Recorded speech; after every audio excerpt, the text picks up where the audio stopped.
Рубрика «Барахлишка на свойскую хотенку». Прикупил одну приколюху для Света, потом уже на даче мы распаковку блюда покажу. Прикольная тема такая, я думаю, будет бомбео. Для улицы.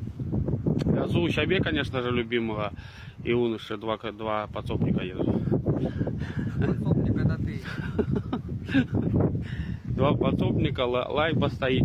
Что, короче, надо маленько мусор, хлам попалить. В том плане, что уже мы ближе к выходным туда уже будем город распахивать. Дай бог, в субботу погода будет годная. Так сделаем распашку своего дерна.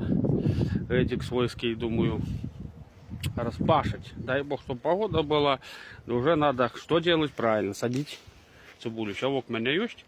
Уже можно распахать, и граблями там растребушить этой, пробирать, и уже можно высаживать лук. Уже через недели 3 будет перья, прикинь.